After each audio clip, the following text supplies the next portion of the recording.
आगे बढ़े और आपको बताएं कि इंतखाबात की तारीख देना सदर नहीं इलेक्शन कमीशन का इख्तियार है। इलेक्शन एक्ट के तहत इंतखाबात की तारीख देने की मजाज अथॉरिटी इलेक्शन कमीशन है।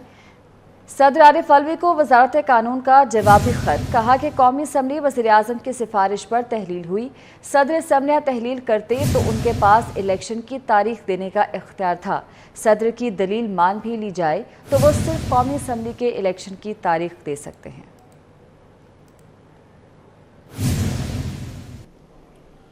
सुप्रीम कोर्ट ने नैब तरामीम से मुस्तफ़ीद अफराद की नई फहरिस्त तलब कर ली। चीफ जस्टिस ने रिमार्क्स दिए कि नैब कानून के जरिए सियासी इंतकाम का सिलसिला ख़त्म होना चाहिए। जस्टिस मंसूर अली शाह ने कहा कि एहतसाब के क़वानीन में सबसे सख्त कानून नैब का ही है। क्या 50 करोड़ की हद इसलिए मुकर्रर की गई कि बड़ी मछली को पकड़ा जाए? मजीद इस रिपोर्ट में।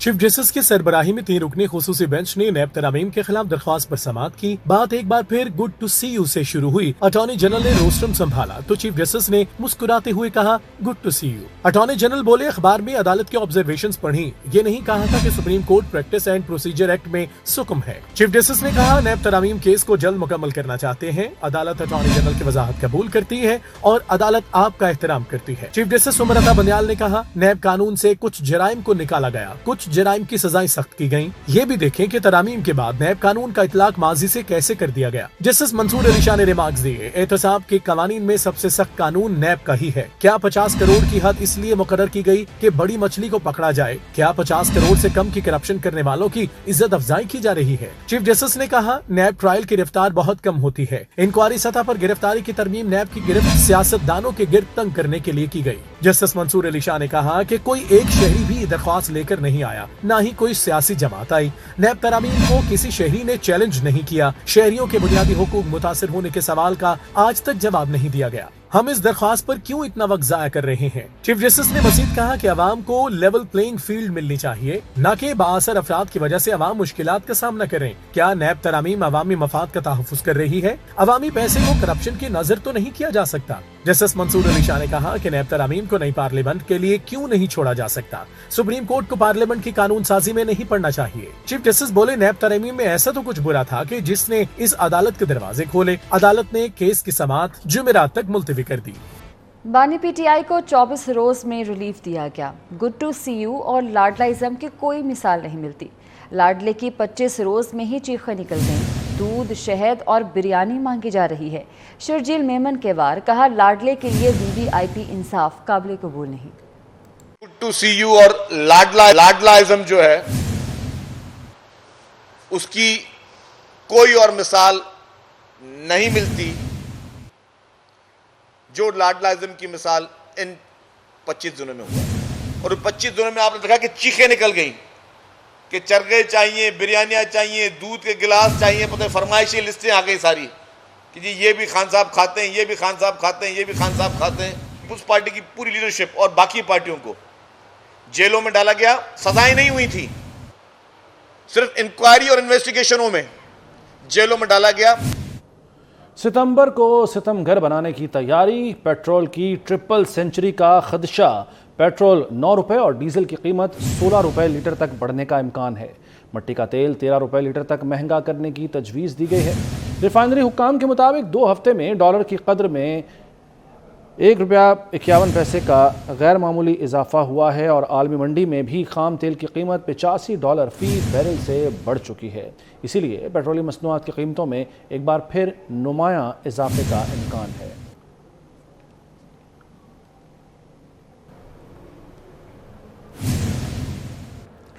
डेंगू का हमला शुरू होते ही पैनाडोल गायब हो गई। जान बचाने वाली दर्जनों अद्वियात नायाब हैं। Pyodine, Flagyl, Polyfax medical stores पर दस्तयाब नहीं। इंसुलिन के मुख्तलिफ इकसाम भी नहीं मिल रही। मिर्गी की दवा टेग्राल ब्लैक में बिकने लगी है। कीमत 310 रुपये है और माफिया 2900 रुपये वसूल करने लगा है। ड्रग रेगुलेटरी अथॉरिटी की संगीन गफलत के बायस मार्केट में जान बचाने वाली दर्जनों अद्वियात की मसनूई किल्लत पैदा हुई है। जख्मों पर लगाने वाला पाउडर सेकाट्रन भी नापैद हुआ है। खून पतला करने वाली दवा जो हार्ट अटैक और गुर्दों के मरीजों की जान बचाने में कलीदे किरदार की हामिल है, वो भी मार्केट से बदस्तूर गायब है। ذرائع کے مطابق دواساز کمپنیز کی جانب سے ادویات کم مقدار میں تیار کرنے کے باعث مارکیٹ میں راشن بندی کی جا رہی ہے اور طلب کے مقابلے میں سپلائی انتہائی کم ہے، جس سے مریضوں کو شدید مشکلات کا سامنا ہے۔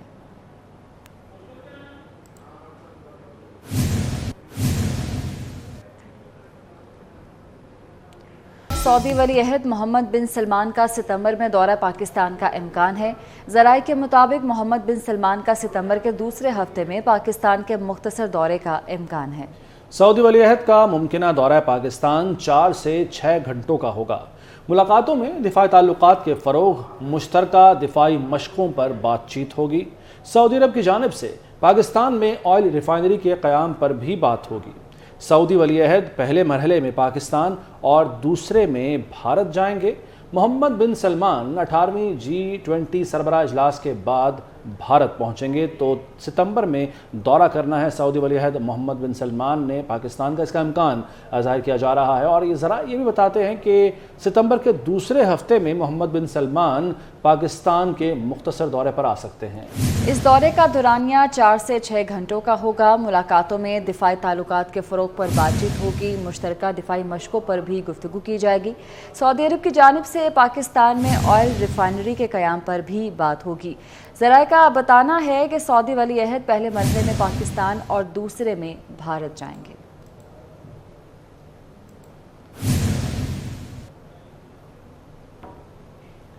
وزیراعظم پاکستان نے پاک بحریہ کی جنگی مشق شمشیر بحر کی ڈی بریفنگ میں شرکت کی۔ پاکستان بحریہ کی نویں جنگی مشق کی ڈی بریف کراچی میں منعقد ہوئی۔ نگران وزیر اعظم انوار الحق کاکڑ اس موقع پر مہمان خصوصی تھے۔ مہمان خصوصی کی آمد پر امیر البحر ایڈمرل محمد امجد خان نیازی نے ان کا استقبال کیا۔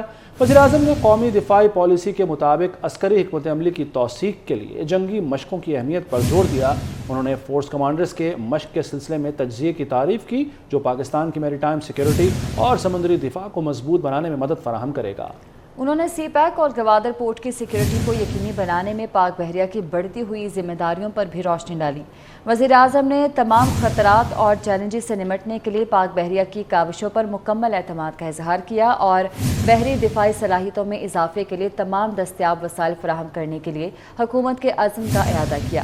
اس سے قبل deputy chief of naval staff operations نے جنگی مشق کے مقاصد پیش کیے، جو تینوں مسلح افواج، متعلقہ وزارتوں اور ڈویژنز کے شرکاء کے ساتھ منعقد کی جاتی ہے۔ انہوں نے مشق کے دوران پر رکھے گئے متعدد پہلوؤں اور پاک بحریہ کی تعیناتی کی حکمت عملی سے متعلق سفارشات پر روشنی ڈالی۔ مشق کی ڈی بریف میں اعلیٰ سطح کے سرکاری حکام اور تینوں مسلح افواج کے سینئر افسران نے شرکت کی۔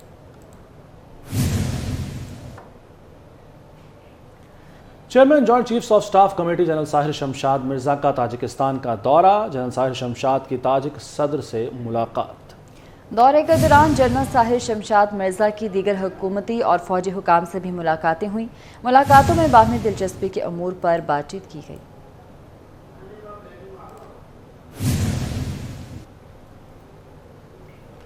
اور وفاقی بیوروکریسی میں اعلیٰ سطح پر تقرر اور تبادلے ہوئے ہیں۔ گریڈ 22 کے علی شیر محسود اسپیشل سیکرٹری مواصلات ڈویژن تعینات کیے گئے ہیں۔ Ali Sher Mehsud member federal land commission تعینات تھے۔ OSD doctor Arshad Mahmood member incharge وفاقی متحسب سیکریٹریٹ ریجنل آفس لاہور مقرر۔ ممبر انچارج وفاقی متحسب secretariat regional office Lahore Qamar Shah Rukh کا تبادلہ کر دیا گیا۔ اسٹیبلشمنٹ ڈویژن نے تقرر و تبادلوں کے باضابطہ نوٹیفیکیشن جاری کر دیے اور آپ کو آگاہ کریں کہ وفاقی بیوروکریسی میں یہ اعلیٰ سطح کے تقرر و تبادلے ہوئے ہیں۔